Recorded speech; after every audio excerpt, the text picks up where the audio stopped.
بسم اللہ الرحمن الرحیم۔ 18واں سبق۔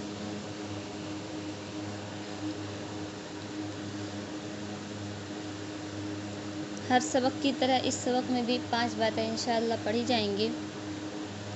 پہلی چیز قرآن کریم کی آیت، دوسرا حدیث مبارک، تیسرا عقیدہ، چوتھا مسئلہ اور 5واں دعا۔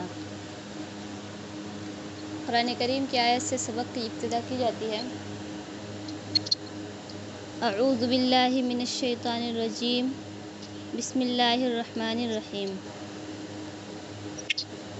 معجزات اللہ ہی کے اختیار میں ہیں۔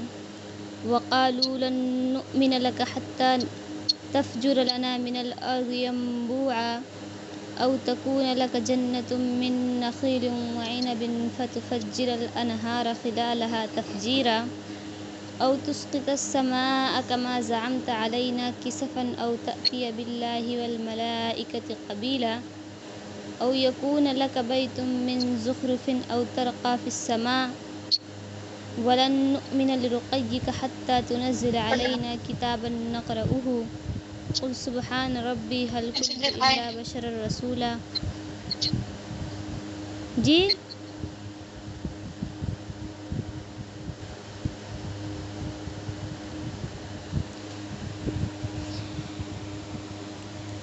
اور وہ کہنے لگے ہم تم پر اس وقت تک ایمان نہیں لائیں گے جب تک تم زمین سے ہمارے لیے ایک چشمہ نہ نکال دو، یا پھر تمہارے لیے کھجوروں اور انگوروں کا ایک باغ پیدا ہو جائے اور تم اس باغ کے درمیان نہریں جاری کر دو، یا جیسے تمہارا دعویٰ ہے اس کے مطابق آسمان کے ٹکڑے ٹکڑے کر کے اسے ہم پر گرا دو، یا اللہ کو اور فرشتوں کو ہمارے سامنے لا کھڑا کر دو، یا پھر تمہارے لیے سونے کا ایک گھر بن جائے، یا تم آسمان پر چڑھ جاؤ اور تمہارے چڑھنے کا بھی اس وقت تک یقین نہیں کریں گے جب تک تم ہم پر ایسی کتاب نازل نہ کر دو جسے ہم پڑھ سکیں۔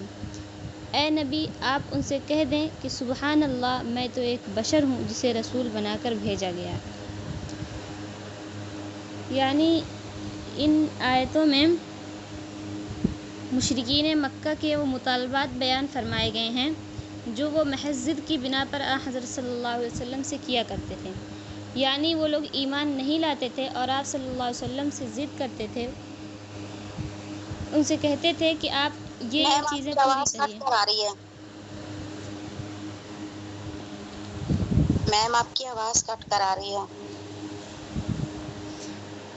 جی کہہ رہے ہیں ان آیات میں مشرکین کے وہ مطالبات بیان کیے گئے ہیں جو حضرت صلی اللہ علیہ وسلم سے ضد کی بنا پر کیا کرتے تھے۔ اب گئی آواز؟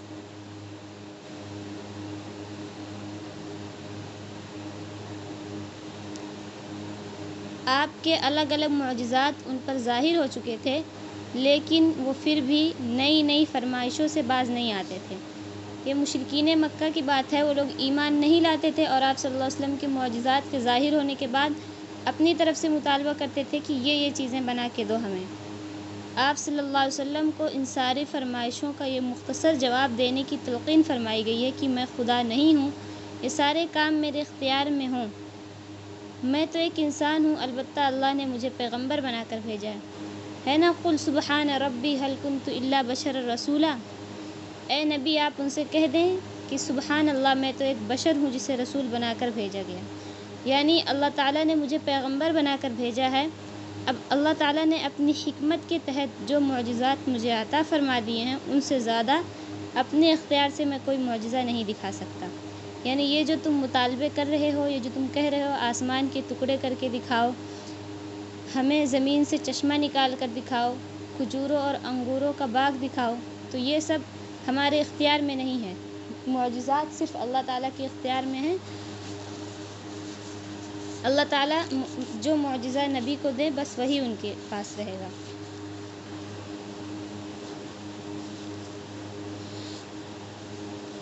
اس لیے اللہ تعالیٰ نے کہا کہ آپ کہہ دیجئے کہ میں ایک بشر ہوں جسے رسول بنا کر بھیجا گیا، یعنی میں تو انسان ہوں، مجھے پیغمبر بنا کر بھیجا گیا ہے۔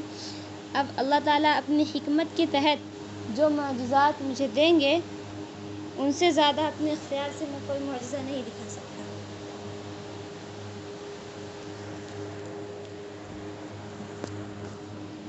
نمبر 2 حدیث تہجد اور وطر۔ عن ابی سلمۃ بن عبد الرحمن انه سأل عائشة رضی اللہ عنہا کیف كانت صلاة رسول اللہ صلی اللہ علیہ وسلم فی رمضان فقالت ما كان رسول اللہ صلی اللہ علیہ وسلم یزید فی رمضان ولا فی غیرہ علی 11 رکعة یصلی 4 فلا تسأل عن حسنهن وطولهن ثم يصلي 4 فلا تسأل عن حسنهن وطولهن ثم يصلي 3۔ حضرت ابو سلمہ بن عبد الرحمن سے روایت ہے کہ انہوں نے حضرت عائشہ صدیقہ رضی اللہ عنہا سے دریافت کیا کہ رمضان میں حضرت صلی اللہ علیہ وسلم کی نماز کیسی ہوتی تھی۔ حضرت عائشہ صدیقہ رضی اللہ عنہا نے فرمایا کہ حضرت صلی اللہ علیہ وسلم رمضان اور غیر رمضان میں 11 رکعتوں سے زیادہ نہیں پڑھا کرتے تھے۔ پہلے 4 رکعتیں پڑھتے، بس کچھ نہ پوچھو وہ کتنی حسین اور طویل ہوتی تھی، یعنی یہ نہ پوچھو وہ نماز 4 رکعت کتنی خوبصورت اور کتنی لمبی ہوتی تھی، پھر 4 رکعتیں اور پڑھتے، بس کچھ نہ پوچھو کہ وہ کتنی حسین اور لمبی ہوتی تھی، پھر 3 رکعتیں وطر کی پڑھتے تھے۔ معلوم ہوا کہ تہجد کی 8 رکعت سنت ہیں اور وطر 3 رکعت واجب ہے۔ اب یہ جو 11 رکعتیں ہیں یہ تہجد اور وطر کی نماز ہے، اس کو تراویح کی نماز نہ سمجھی جائے۔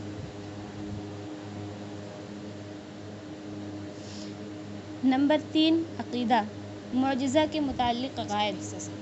پھر سے سمجھا۔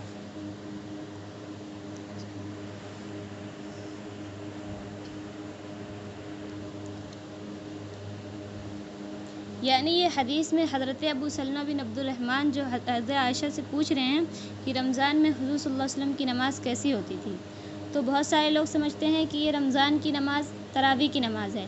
یہ تراویح کی نماز نہیں ہے، بلکہ رمضان اور غیر رمضان میں آپ صلی اللہ علیہ وسلم 11 رکعتوں سے زیادہ نہیں پڑھا کرتے تھے۔ یہ تہجد اور وطر کی رکعت ہے۔ پہلے 4 رکعتیں پڑھتے، پھر 4 رکعتیں پڑھتے اور 3 رکعت وطر کی پڑھتے تھے۔ اب یہ تہجد کی 8 رکعت سنت ہیں اور وطر کی 3 رکعت واجب ہیں۔ سمجھ گئیں؟ نمبر 3 معجزہ کے متعلق عقائد۔ حقیقت معجزہ۔ معجزہ چونکہ اللہ تعالیٰ کا فعل ہے جو نبی کے ہاتھ پر ظاہر ہوتا ہے اور اس میں نبی کے اختیار کو دخل نہیں ہوتا، اس لیے معجزے کو شرک کہہ کر معجزے کا انکار کرنا یا معجزے کو بنیاد بنا کر انبیاء اکرام علیہ السلام کے لیے مختار کل اور قادر مطلق ہونے کا عقیدہ رکھنا دونوں غلط ہے۔ یعنی اگر معجزے کا انکار کر دیں یہ بھی غلط ہے، اور اگر معجزے کو بنیاد بنا کر انبیاء کو سمجھے کہ یہی ان کے پاس ہر چیز کا اختیار ہے، یہی قادر مطلق ہیں، تو یہ عقیدہ رکھنا بھی غلط ہے۔ معجزات انبیاء علیہ السلام۔ انبیاء اکرام علیہ السلام کے معجزات، مثلاً موسیٰ علیہ السلام کے عصا کا سانپ بن جانا، حضرت عیسیٰ علیہ السلام کا مردوں کو زندہ کرنا، اور حضرت صلی اللہ علیہ وسلم کی انگلی کے اشارے سے چاند کا 2 ٹکڑے ہونا برحق ہے۔ یہ انبیاء علیہ السلام کے معجزات ہیں اور ہمیں اس پر ایمان رکھنا چاہیے، عقیدہ رکھنا چاہیے کہ یہ برحق اور سچ ہیں۔ نمبر 4 نماز کی سنتوں، مستحبات اور مکروہات کا بیان۔ نماز کی سنتیں۔ نمبر 1 تکبیر تحریمہ کے وقت دونوں ہاتھ دوپٹے سے باہر نکالے بغیر کندھوں تک اٹھائیں، یہ نماز میں سنت ہیں۔ سب سے پہلے تکبیر تحریمہ کے وقت دونوں ہاتھ دوپٹے سے باہر نکالے بغیر کندھوں تک اٹھائیں، پھر ہتھیلیوں کا رخ قبلے کی طرف اس طرح کریں کہ انگلیاں اوپر کی طرف سیدھی ہوں۔ نمبر 3 گردن اور سر کو نہ جھکائیں، مطلب سیدھے کھڑے ہو جائیں۔ نمبر 4 اپنے دونوں ہاتھ اس طرح سینے پر رکھیں کہ دائیں ہاتھ کی ہتھیلی بائیں ہاتھ کی پشت پر آ جائے، یعنی پہلے بائیں ہاتھ کو رکھنا ہے، اس کے اوپر دائیں ہاتھ کو رکھنا ہے۔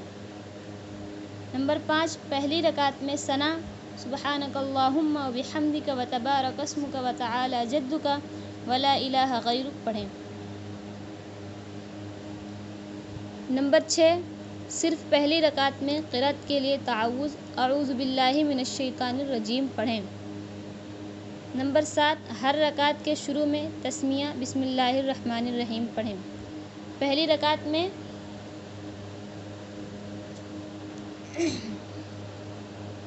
ثنا سبحانک اللہم و بحمدک و تبارک اسمک و تعالی جدک و لا الہ غیرک پڑھنے کے بعد اعوذ باللہ پڑھنا ہے، پھر اس کے بعد ہر رکعت میں بسم اللہ سے شروع کرنی ہے۔ نمبر 8، فرض کی تیسری اور چوتھی رکعت میں سورہ فاتحہ پڑھیں، یعنی صرف سورہ فاتحہ پڑھنی ہے۔ نمبر 9، ثنا، تعوذ، تسمیہ اور آمین آہستہ کہیں۔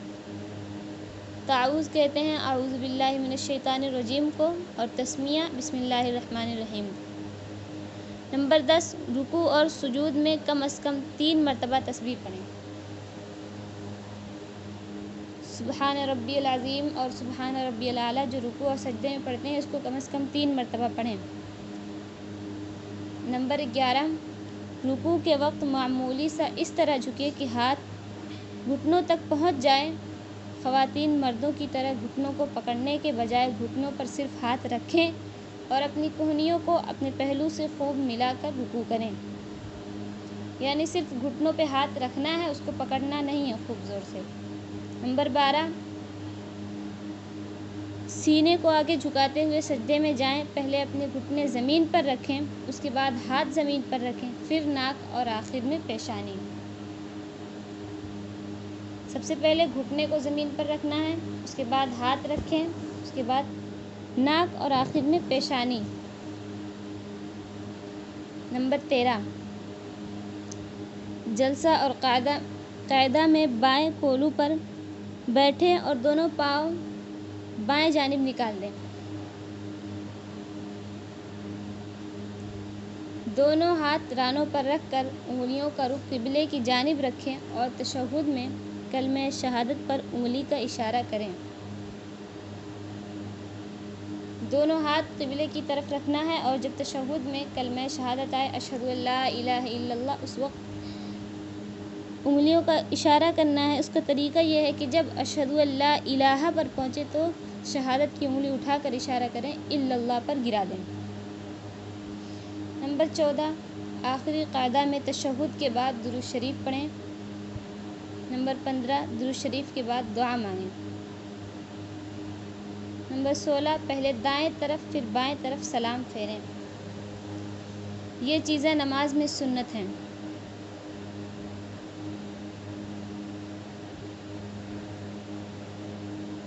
نماز کے مستحبات۔ نمبر 1، رکوع سجود میں منفرد کا 3 سے زیادہ مرتبہ تسبیح پڑھنا، یعنی اگر آپ اکیلے نماز پڑھ رہے ہیں تو 3 سے زیادہ مرتبہ تسبیح پڑھیں، یہ مستحب ہے۔ نمبر 2، قیام میں مقام سجدہ، رکوع میں قدم پر اور سجدے میں ناک پر، قاعدہ میں گود میں اور سلام میں کندھوں پر نگاہ رکھنا، یعنی اگر آپ کھڑے ہیں تو سجدے کی جگہ کو دیکھیں، اور اگر رکوع میں ہیں تو قدم پہ دیکھیں، پیر پہ، اور اگر سجدے میں ہیں تو ناک پہ دیکھیں، اور اگر قاعدہ میں ہیں یعنی بیٹھے ہوئے ہیں تو گود میں، اور جب سلام کریں تو کندھوں پر نگاہ رکھنا۔ یہ ساری چیزیں مستحب ہیں۔ نمبر 3، حتی الوسع کھانسی کو روکنا، یہاں مطلب جب تک آپ کی طاقت ہو آپ نماز میں کھانسی کو روکے رکھیں۔ نمبر 4، یہ مستحب ہے جمائی کو روکنا، لیکن اگر منہ کھل جائے تو منہ پر ہاتھ رکھنا، چنانچہ قیام میں جمائی آئی تو دایاں ہاتھ، اور اگر باقی ارکان میں آئے تو بایاں ہاتھ منہ پر رکھنا، یعنی اگر آپ کھڑے ہیں اور آپ کو جمائی آ گئی نماز میں تو دایاں ہاتھ رکھنا، اور اس کے علاوہ اور باقی ارکان ہیں رکوع سجدہ اور قاعدہ تشہد، تو اس میں آپ کو بایاں ہاتھ رکھنا ہے منہ پر۔ نماز کے مکروہات۔ نماز میں کیا چیزیں مکروہ ہیں، کیا چیزیں ناپسندیدہ ہے، نہیں کرنا چاہیے۔ نمبر 1، ہاتھ یا سر کے اشارے سے سلام کا جواب دینا۔ نماز میں ہاتھ یا سر کے اشارے سے سلام کا جواب دینا مکروہ ہے۔ نمبر 2، مسلسل آنکھیں بند کر کے نماز پڑھنا، یہ بھی مکروہ ہے۔ چہرہ یا نگاہ پھیرتے ہوئے ادھر ادھر دیکھنا، یہ ساری چیزیں نماز میں نہیں ہونی چاہیے۔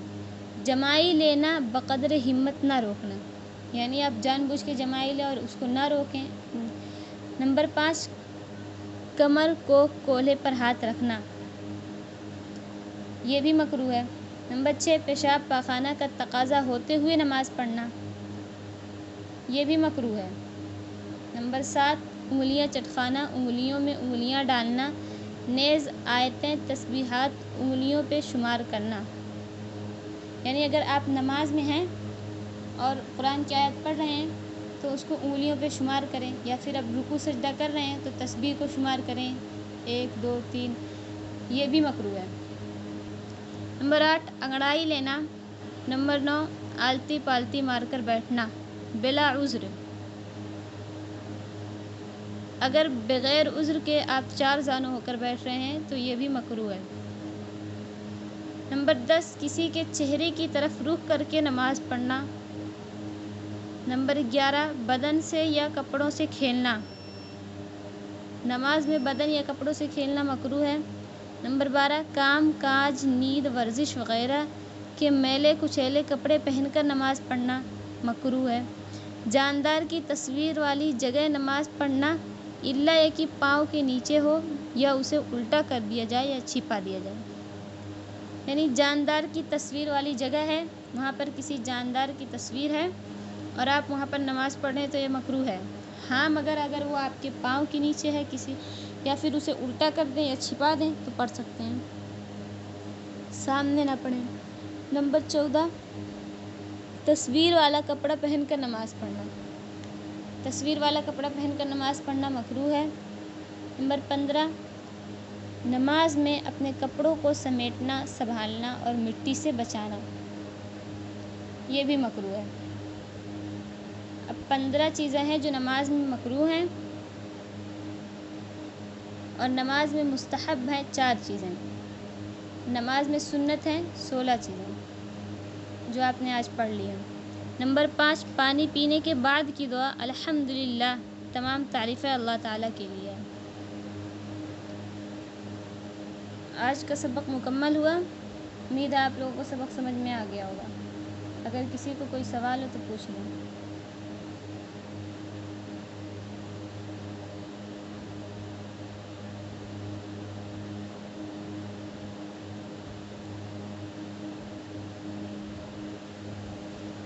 اس سے پہلے والا سبق کیسے ملے گا؟ ریکارڈنگ نہیں، PDF ریکارڈنگ میں چاہیے تھی۔ اس پہ ڈال دی جائے گی نا یوٹیوب پہ، اور کتاب تو ہے اس میں، گروپ میں تو ہے کتاب۔ السلام علیکم جی ٹھیک ورحمۃ ہے، اللہ وبرکاتہ۔